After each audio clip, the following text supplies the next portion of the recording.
I have a serious question for you. Yeah. Does your life ever feel like just a, a constant low-grade emergency? Mm. I'm not talking about actual crises. I mean, that feeling where you're just rushing around, the to-do list is staring at you, and you get this, like, tightness in your chest. Right. It suggests that if you don't answer that one email right now, or if the house isn't perfectly clean, that everything is just going to collapse. It's the sniper in the corner sensation. That's the one. Yeah. Acting as if there is a sniper demanding that every single towel be folded perfectly, or bang. It sounds so ridiculous when you say it out loud. It does. But for a lot of us, that little panic is just, Yeah. it's the background noise of being alive. Which is an exhausting way to live. And that brings us to the book we're tearing into today. It's a classic, maybe the classic of its genre, Don't Sweat the Small Stuff. And it's all small stuff, by Richard Carlson. Yeah, I know what you're thinking. Don't sweat the small stuff. As it becomes such a cliche, it's almost, lost its meaning. It's a cat poster, yeah. It is. It's on a cat poster in a dentist's office. But when you actually read Carlson's work, it's not just fluffy positive thinking. It's more like a manual for rewiring your whole reaction to stress. So the mission of this deep dive is to deconstruct his main argument. And that argument is that stress, well, it isn't something that just happens to us. That's a habit. It's a habit we practice. We get really good at being uptight. Carlson's whole thesis is that if you can change your perspective on the small things, which, spoiler alert, turns out to be almost everything, you reclaim your life. And we have to start with the origin story. I think this context is so vital because it shows that even the author wasn't, immune to this emergency thinking. It involves the legendary Wayne Dyer. Right. This story sets the tone for the entire philosophy. So Carlson had written a book, and a foreign publisher wanted to use this specific endorsement from Dr. Wayne Dyer on the cover. Okay. The problem was Dyer had given that quote for a previous book. Carlson didn't know if he had permission to reuse it. He reaches out to Dyer's team and hears nothing. Radio silence. So, being a responsible person, Carlson tells the publisher, no go, can't use the name, take it off. He assumes it's all handled. Of course. 6 months later, the book arrives in the mail. He opens the package, looks at the cover, and there it is, the old quote, slapped right on the front. In the publishing world, that is a catastrophe. I mean, it's a huge ethical breach. Carlson didn't just get annoyed, he spiraled. Total. He was terrified of a lawsuit. He thought his reputation in the industry was completely torched. He had his agent calling the publisher, screaming to pull the books from the shelves. He was in full-blown fight-or-flight mode. So he eventually writes Wayne Dyer a letter. And you can just imagine this letter apologizing, begging for forgiveness, explaining he had nothing to do with it. Agonizing over every word. Oh, for weeks. Yeah. Probably checking his mailbox every hour. Finally, a note comes back. And this is the pivot point. Dyer could have sued. He could have lectured him.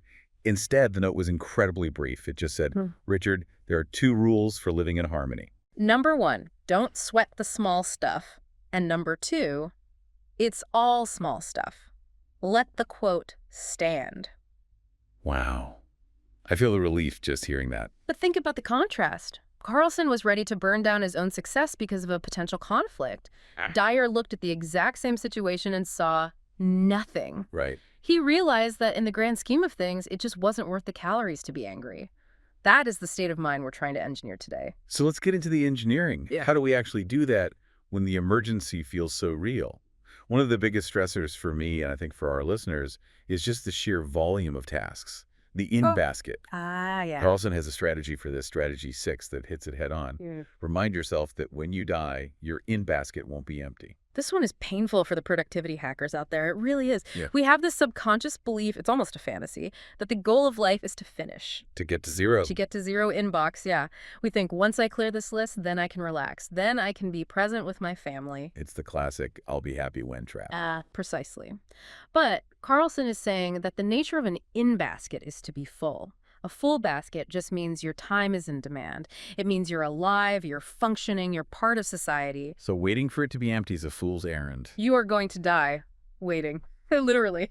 Someone else is going to answer those last few emails after your funeral. That's grim, but also kind of liberating. It's meant to be liberating. It grants you permission to leave things unfinished at the end of the day without feeling like a failure. The mail keeps coming. Your job isn't to stop the flow, it's to stop letting the flow dictate your happiness. Okay, so let's say I accept that. The basket is full. The problem is, I still lie in bed at night thinking about it. That's the internal struggle. Uh-huh. Carlson talks about this in Strategy 4. He calls it the snowball effect. This is the mechanism of how one small thought becomes a bad day. It usually happens at like 3 in the morning. All with You wake up and you think, I need to call Bob. That's the snowflake, harmless. But you don't stop there. You think, I haven't called Bob in a week. He probably thinks I'm avoiding him. I'm a bad friend.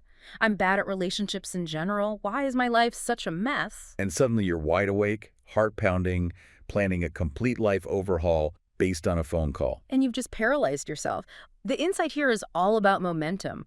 A snowball is easy to stop when it's the size of a golf ball at the top of the hill. You can just flick it away. Right. But once it starts rolling and becomes a boulder, you can't stop it without getting crushed. So the strategy isn't don't have stressful thoughts, it's catch them while they're small. It's about monitoring your mental state. As soon as you feel that first little ratchet of tension, that first step into the spiral, you have to just say, stop, I'm doing it again. Nip it in the bud, because you cannot reason with the boulder at the bottom of the hill. That requires a lot of self-awareness. But let's switch gears to where I think most of us really struggle. Other people. The snowball is internal, but the avalanche is usually triggered by someone else being wrong, or annoying, or slow. The ego triggers. Right. Carlson asks this question in Strategy 12. Do I want to be right, or do I want to be happy? Now, I have to push back here a little. Being right feels great. Why would I give that up? If someone is saying something factually incorrect, isn't it my duty to correct them? Well, let's look at the ROI on that. You correct them, you prove you're smarter, you get a momentary hit of dopamine, that I won feeling. Yeah. But what's the cost? You've likely embarrassed them or made them defensive, you've put up a wall. Carlson's point isn't that facts don't matter, but that in most social interactions, we aren't correcting people to help them. We're doing it to shine a light on ourselves. We're just saying, look at me, I know the answer. Exactly. And that alienates people. If you can let others have the glory, let them tell the story, even if they get a detail wrong, let them have the last word. You remove a massive source of conflict. You trade that cheap thrill of being right for the sustained feeling of connection. That connects to the habit of interrupting, doesn't it? Strategy 7. Oh. I never thought of interrupting as a stress response, but Carlson says it's physically exhausting. It's incredibly taxing on the brain. I mean, think about what happens when you interrupt. You aren't actually listening. You are tracking their speech, looking for a gap, while at the same time formulating your own point and waiting to launch it. Right, you're running 2 programs at once. You're running 2 cognitive tracks at high speed. It's like revving the engine while you're in neutral. If you just stop interrupting, if you just listen until they are completely done, your heart rate actually drops. Yeah, you don't have to track the gap. You can just be. It's an instant way to lower the temperature of any interaction. Okay, I want to move to a concept that I found really, really difficult at first. It's Strategy 53, the broken glass. This comes from a Buddhist teaching. The idea is to look at your favorite cup, or really anything you value, and imagine it is already broken. It's a heavy concept. It sounds so morbid. Why would I want to look at my car or my house or my relationships and think, this is already gone? That seems like a recipe for depression. It feels that way, but it's actually the opposite. It's the antidote to anxiety. We spend so much energy trying to protect things, trying to freeze time so nothing ever changes. We're constantly bracing for the loss. Okay. If you accept that the glass is already broken, that its destruction is inevitable, whether it's in 10 minutes or 10 years, you stop fighting with reality. So you stop gripping it so tight. You stop gripping and you start appreciating. Because it's already broken, every single moment it holds water is a miracle. Every time you drink from it, you're grateful it's still here. When it finally does fall and shatter, instead of falling apart and screaming, why did this happen? You can just say, it has returned to its natural state. It's radical acceptance of impermanence. And that applies to everything. Our bodies, our careers, our loved ones. If we accept that we don't own these things forever, we can actually enjoy them now instead of just worrying about losing them later. That leads nicely into how we view the people around us. Carlson has this great visualization called becoming an anthropologist. The idea is to replace judgment with curiosity. This is such a great tool for detachment. When you see someone acting strangely, instead of getting offended or annoyed, you imagine you're a scientist studying a new species. He uses the example of seeing punk rockers at the mall. His daughter asks if they're in costumes, and instead of judging them, he just says, isn't it interesting how different we are? Right. But I feel like that's easy mode, you know? It's easy to be curious about a stranger with a mohawk. What about hard mode? What about the rude waiter or the spouse who snaps at you? That is where the rubber meets the road. And for that, strategy 36 is look for the innocence. When someone is rude, our default assumption is malice. They are doing this to me. To hurt me. Yeah. Carlson challenges us to look deeper than that, to assume there's a reason behind the behavior. A benevolent reason, or at least a human one. Exactly. Maybe the rude waiter has a migraine. Maybe the spouse who snapped is just terrified about a project at work. When you see the innocence, that they are just people struggling, doing the best they can with the tools they have, your anger turns into compassion. You can't be furious and curious at the same time. It depersonalizes it. The slow postal clerk isn't a conspiracy against my schedule. He's just a guy having a slow day. Mm-hmm. Speaking of conspiracies against my schedule, we have to talk about the aggressive driver. Strategy 57. The universal experience. Yes. So Carlson is driving to San Jose, and there's a guy on the road who is driving like a maniac. Weaving, tailgating, cutting people off, just furious energy. We've all seen that guy. We've all been that guy. We've all been that guy. So Carlson decides to stay in the slow lane, listen to a tape, and just cruise. He just opts out of the competition. And the punchline is, after 40 minutes of this guy risking his life and everyone else's, they meet at the same off-ramp. They are bumper to bumper at the exit. The aggressive driver saved 0 seconds. But look at the difference in their physiology. The aggressive driver is flooded with cortisol. His blood pressure is through the roof. He's angry. Carlson is relaxed. It's such a clear demonstration that our hurry is usually an illusion. We just rush to the next red light. Okay, I want to tackle the most controversial point in the book for me. Strategy 19. Lower your tolerance to stress. Yes. This is usually the one that makes high performers bristle. Well, yeah. I mean, in my career, and I think for most people, we're taught that resilience means having a high tolerance for stress. I can handle anything you throw at me. Yeah. If I lower my tolerance, am I not just becoming fragile? Won't I crumble at the first sign of pressure? That is the common misconception. But think of it this way. Imagine you have a pebble in your shoe. A person with a high tolerance for pain will just grit their teeth and keep walking. They'll ignore the signal. Okay. By the end of the day, their foot is bloody, they have a blister, and they can't walk for a week. Okay, I see where you're going with this. Someone with a low tolerance feels the pebble instantly. They stop. They take the shoe off. They remove the pebble. And they continue walking with a healthy foot. So lowering tolerance doesn't mean you pry when things get hard. It means you detect the stress earlier. Exactly. You want your internal smoke detector to go off when there is a wisp of smoke, not when the entire kitchen is engulfed in flames. If you wait until you are completely stressed out to manage your stress, it's too late. You're already the boulder at the bottom of the hill. Lowering your tolerance means noticing the tightening in your gut before it becomes a headache. That actually makes a lot of sense. It's about sensitivity, not weakness. It's proactive maintenance. Another proactive habit he mentions is strategy 80, become an early riser.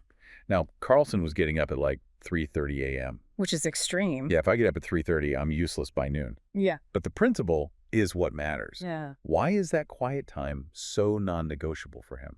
It's about ownership. Once the day starts, once the kids are up, the emails start coming in, your time belongs to everyone else. You are reacting. That early morning hour is the only time that is purely yours. It cures that feeling of being ripped off by life. If you fill your own cup first, you're less resentful when you have to pour for others later on. Even just 30 minutes. Just coffee and silence. It can change the entire trajectory of the day. I want to close with the philosophical bedrock of the book. We talked about the broken glass, but there's a story Carlson tells, this fable of the farmer and the wise man, that deals with how we judge the events of our lives. Strategy 76. This is essential for dealing with uncertainty. Can you walk us through it? So a farmer's horse runs away. The neighbors all come by and say, "Oh, such bad luck. This is a disaster." The wise man just says, "Maybe so, maybe not." Which feels a little dismissive. I mean, the horse is gone. But the next day, the horse comes back and it brings 3 wild horses with it. So the neighbors return. "What amazing luck. You're rich." And the wise man says, "Maybe so, maybe not." I'm starting to see the pattern here. Then the farmer's son tries to break one of the wild horses, falls off, and shatters his leg. Neighbors, this is a tragedy. Wise man, maybe so, maybe not. A week later, the army comes to the village to draft all the young men for a violent war. They see the son's broken leg and they pass him over. He is safe. Best thing that ever happened. The lesson is that we are terrible at judging whether an event is good or bad because we just don't know the end of the story. We only see the page we are on. We label things disasters immediately, and that triggers the panic. But if you can adopt that maybe so, maybe not attitude, you stop riding the emotional roller coaster. You realize that you just don't know where this twist in the plot is leading. It connects to strategy 17. Surrender to the fact that life isn't fair. That is such a hard pill to swallow. We torture ourselves with should. It shouldn't be raining. I should have gotten that raise. He shouldn't have cut me off. That resistance to reality is what causes the pain. The pain isn't the rain. It's my belief that it shouldn't be raining. Right. When you admit, okay, life isn't fair and this isn't what I wanted, but here we are, you can actually deal with the situation. You move from victimhood into action. It really feels like the summary of this entire book is, life is not an emergency, and you are not the general of the universe. And thank goodness for that. There's one last little game Carlson suggests playing, the time warp. Strategy 16. Just asking yourself, will this matter a year from now? The argument about the toothpaste cap? No. The traffic jam? No. Even that mistake at work that feels life-ending right now? Probably not. It really puts the small stuff into perspective. So I want to leave the listener with a final thought. Carlson has a visualization about our own funeral. Strategy 21. It's a provocative way to end. Imagine you are at your own funeral, looking back at your life. Are you going to be sitting there thinking, man, I'm so glad I was uptight. I'm so proud that I got angry at every slow cashier and corrected everyone's grammar. I doubt anyone has. He kept a really tidy inbox on their tombstone. You're going to wish you had been softer. You're going to wish you had been more patient, more kind, more present. And the beautiful thing is, you aren't at your funeral yet. You can make the choice to change that legacy right now. You can choose to be that softer person today. That is a powerful place to stop. Don't sweat the small stuff, folks. Thanks for diving in with us. It's all small stuff. See you next time.